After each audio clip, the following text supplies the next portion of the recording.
Hadirin, bagi Anda sebagian yang mungkin tengah menempuh pendidikan, ada yang belajar, menuntut ilmu, menghafal, memahami, tahukah shortcut, jalan cepat untuk mendapatkan bimbingan Allah yang alim? Bukankah kita menyadari Allah Maha mengetahui, pemilik semua bentuk keilmuan? Maka Allah berikan jalan bagi Anda yang ingin shortcut, mendapatkan jalan pintas untuk cepat memahami. Sekali dengar langsung ingat, sekali mendengar kalimat langsung paham arahnya kemana, setiap menemukan rumus langsung mengerti bagaimana cara menyusunnya. Maka kerja keras dengan ikhtiar meningkatkan intelektual itu penting. Tapi ada jalan cepat yang Allah kehendaki untuk membimbing intelektual itu supaya mantap, cepat untuk memahami sesuatu. Penutup di ayat 282 di Quran surah kedua Al-Baqarah, dengan tegas Allah sampaikan, wattaqullaha wa yu'allimukumullah. Ketika Anda mampu mendekat kepada Allah dengan takwa, aku bimbing engkau, aku ajarkan padamu untuk mudah memahami apa yang akan engkau pelajari. Itulah yang menjadikan para ulama-ulama hebat kita. Kalau saya katakan ulama bukan hanya di bidang keislaman saja, tafsirkah, fiqhkah, hadithkah, usul fiqhkah, akidahkah. Kita bukan sekedar bicara tentang Imam Abu Hanifah, Imam Malik, Imam Asy-Syafi'i, Imam Ahmad bin Hanbal. Kalla, bukan hanya itu. Bukan hanya Al-Ghazali. Bukankah kita mendengar Al-Kindi, Al-Farabi, Ibnu Sina, Al-Khawarizmi, Ibnu Battuta?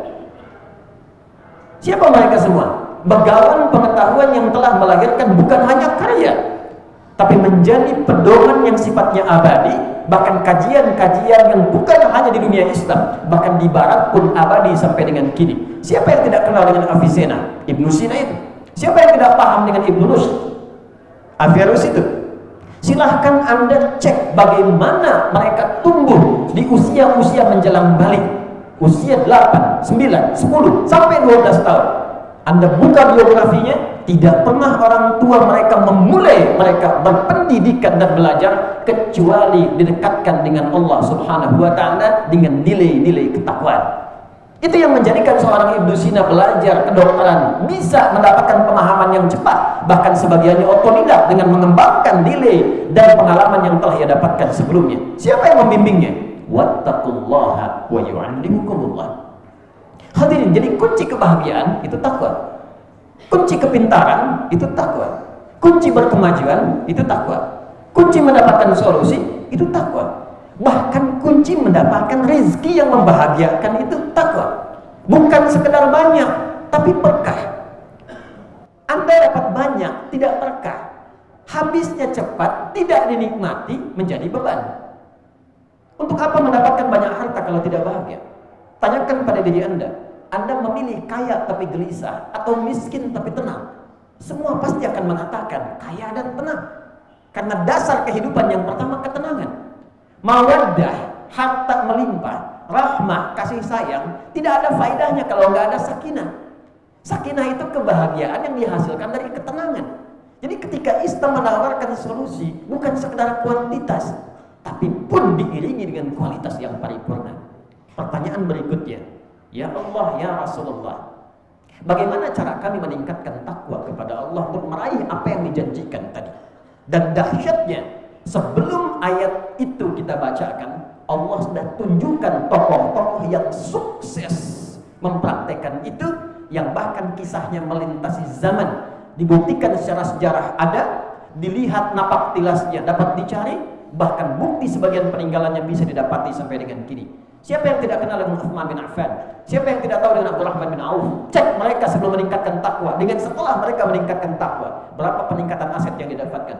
Riset yang pernah kami lakukan, asetnya Abdurrahman bin Auf saja setelah meningkatkan takwa, sebelumnya cuma dengan modal pakaian, masuk Islam meningkatkan takwa, itu kalau dikonversi sekarang setidaknya bernilai 72.000 triliun. Siapa yang tidak paham dengan Abu Hurairah? Siapa ya sebelum masuk Islam? Abdurrahman bin Sahal. Siapa beliau? Bagaimana kekuatan pengetahuannya? Setelah masuk Islam, meningkatkan takwa, mulazamah kepada Rasulullah, terjadi peningkatan pengetahuan, kecepatan hafalan, sekali disebutkan langsung paham. Dan manhaj yang diikuti Al-Imam Al-Bukhari yang mendapatkan kemudian anugerah yang serupa. Siapa yang tidak kenal dengan Ali bin Abi Thalib? Orang tahunya hanya ahli bahasa balaghah, paham Quran, paham tafsir. Beliau itu juga pakar di bidang matematika. Silahkan cek dalam kitab tafsir, misalnya Al-Jawahir, di bagian yang terakhir, bagaimana beliau pernah menyelesaikan persoalan rumit matematika dengan pendekatan Al-Quran. Hadirin, bagaimana mereka memulai dengan meningkatkan takwa? Maka dijawablah pada segmen yang kedua. Ketika ada seorang insan beriman, ingat, kalimat takwa selalu bersanding dengan iman. Artinya yang dikhitab itu imannya. Karena tidak setiap muslim kalau disebutkan ini, kalau imannya tidak merespon dengan baik, tidak akan bisa diikuti. Ini perkara iman. Kalau kita benar-benar meyakini ini semua tanpa ragu dan diikuti, maka jadilah seperti apa yang pernah mereka dapatkan dulu. Takwa pada segmen yang kedua dibagi pada dua dimensi. Ada bagian yang pertama disebut dengan al-bu'dur rabbani, dimensi ilahi, yang sering diistilahkan oleh ulama kita dengan hablum minallah. Jadi kalau kita temukan kata takwa di Quran pertama, kita akan dapati ternyata implementasinya adalah membangun konektivitas yang baik dengan Allah. Yang punya ilmu siapa? Allah. Yang punya harta siapa? Allah. Yang punya solusi siapa? Allah. Yang punya samara siapa? Allah. Anda menuntut sakinah, Anda jauh dari Allah. Wajarkah mendapatkan itu? Anda ingin rizki, Anda tahu Allah Ar-Razzaq sang pemberi, tapi Anda jauh dari Allah. Bagaimana bisa mendapatkannya? Anda menginginkan pengetahuan, Anda paham yang punya ilmu itu Allah, tapi Anda menjauh dari Allah. Bagaimana bisa mendapatinya? Maka ketika kalimat takwa dihadirkan dalam Al-Quran, implementasi pertama adalah bagaimana membangun koneksi dengan Allah yang kuat, sehingga dengan kekuatan konektivitas itu kita mendapatkan akses yang tidak didapatkan oleh semua hamba atau umumnya yang lain. Quran surah kedua Al-Baqarah di ayat kedua sampai yang kelima, kalimat takwa pertama disebutkan dalam Al-Quran, dilekatkan pada pemiliknya. Dzalikal kitabul la raiba fihi hudan lil muttaqin. Al-Quran jangan diragukan semua isinya. Dia akan memberi petunjuk pada orang takwa. Dan adilnya Allah menjadikan takwa pertama membuka Quran dengan bentuk jama'. Tunggalnya taqi, jama'nya muttaqin. Siapa orang takwa yang disebutkan di sini? Perhatikan ayat 3 dan seterusnya. Alladzina yu'minuna bil ghaibi wa yuqimuna shalah wa mimma razaqnahum yunfiqun. والذين يؤمنون بما أنزل إليك وما أنزل من قبلك وبالآخرة هم يوقنون. Perhatikan hasilnya. Ulaika ala hudan min rabbihim wa ulaika humul muflihun. Siapa orang takwa yang dimaksudkan di ayat ini? Dimensi pertama adalah orang-orang yang ingin membuktikan keimanannya kepada Allah lalu mengoneksikan dirinya dengan Allah. Wa yuqimuna shalah. Pertama, ia bangun konektivitas dengan sholat. Ternyata ada relasi antara sholat itu yang menunjukkan keberimanan kita kepada Allah, yang menunjukkan kita ini hamba, kita ini beriman. Ternyata bukan hanya sekedar ibadah. Feedback dari sholat itu karena kita terhubung dengan Allah, Allah memberi perhatian. Nah, perhatian inilah yang menjadikan kita hidupnya lebih mudah. Anda dekat dengan rektor, akses Anda di kampus ini mudah didapatkan. Anda dekat dengan Allah, apa yang sulit bagi Allah untuk diberikan? Itulah sebabnya ketika kita menunaikan sholat pertama kali, yang diminta oleh Allah adalah Anda punya masalah apa, ingin minta apa, kalau benar sholatnya sampai dengan ini, aku berikan apapun yang kau minta sesuai dengan kebutuhannya.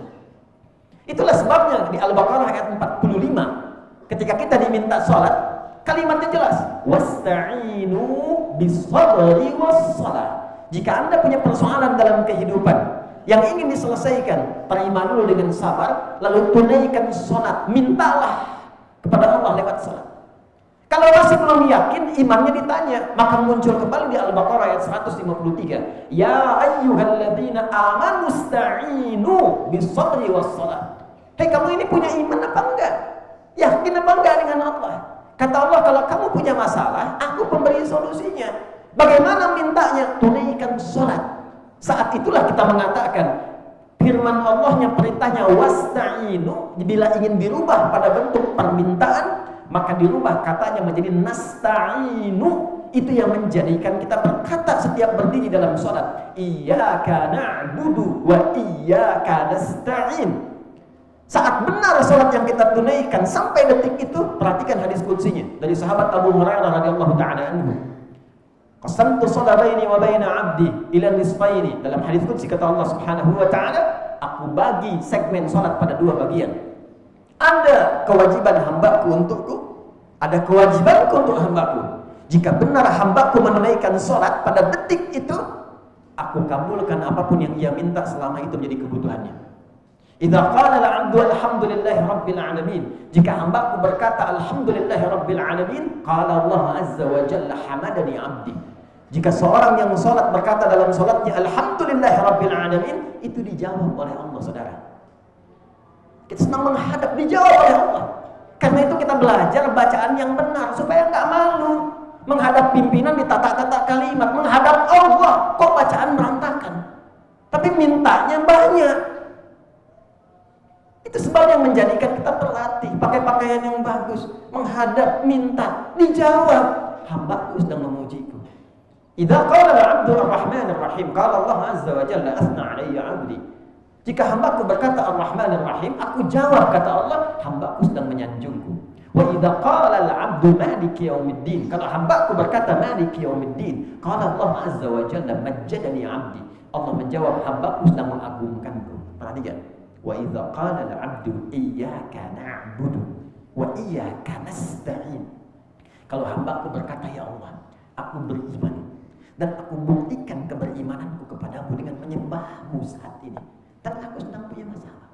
Dan kau Maha tahu dengan masalahku. Aku mohon solusi darimu. Dijawablah qala Allah azza wa jalla, Allah menjawab, hadza baini wa baina 'abdi wa li 'abdi ma sa'al. Ini perjanjianku dengan hambaku. Kalau hambaku benar sholatnya sampai detik kalimat itu, aku kabulkan apapun yang ia butuhkan. Ini yang menjadikan semua nabi dan rasul itu, mereka pun sholat. Kalau sedang ada hajat, mereka sholat. Nabi Zakaria itu divonis fisiknya sudah sepuh, letih, rambut memutih. Istri divonis secara medis monofos dan maaf mandul.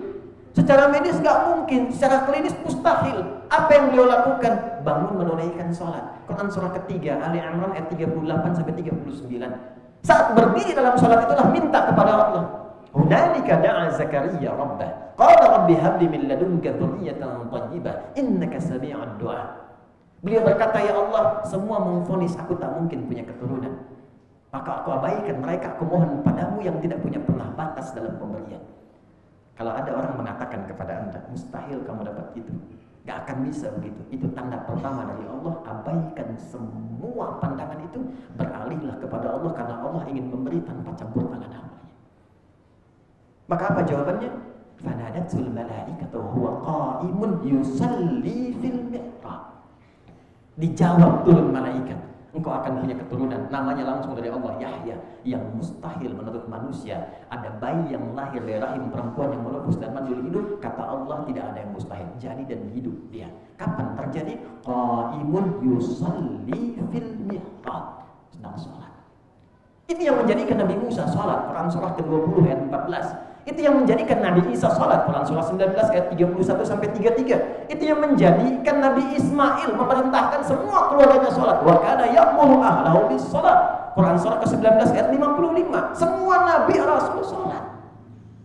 Al-Kindi, Al-Farabi, Al-Ghazali, Ibn Sina, Al-Khawarizmi, Ibn Rushd. Apa yang mereka lakukan? Orang tuanya itu cuma ngasih dua. Dari sejak kecil sholatnya benar, hafal Quran, baca Quran. Riset membuktikan, seorang peneliti dokter berketurunan Maroko, tinggal di London saat ini di Inggris, meneliti orang yang mampu hafal Quran dengan cara yang benar, maka meningkat kecerdasannya 3 kali lipat dari orang biasa. Sekarang di Sydney, kalau ada sekolah Islam, tidak ada program Qurannya, itu sekolahnya nggak laku. Di Amerika sekarang, itu rata-rata orang Islam sekarang mengejar untuk bisa menghafal Quran. Sekarang mereka berlomba menciptakan hafiz muda. Dan mereka belajar dari sejarah sebelumnya. Silahkan cek bagaimana Ibn Sina bangun malam menemukan ide-ide brilian. Siapa itu Ibn Rushd? Siapa itu Al-Khawarizmi? Siapa Jabir bin Hayyan yang menemukan atom dari sudut pandang besi, Vero? Bahkan saat mengkaji surat Al-Hadid. Siapa itu Di Firnas yang mendapatkan inspirasi dari surat Al-Mulk, kemudian membuat prototipe pesawat terbang? Kita butuh orang-orang seperti mereka di era ini. Anda pengen lulus, IPK pengen paling bagus, sholat masih terlambat, tahajud gak pernah bangun, baca belum bisa punya waktu, pengen tingkat paling tinggi, dan pengen dikabul oleh Allah. Di mana logikanya?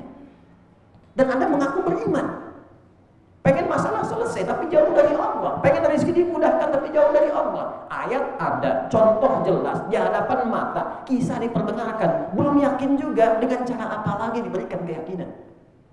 Itulah sebabnya tiap pekan kita dipanggil dalam Jumat. Hei, cek takwamu.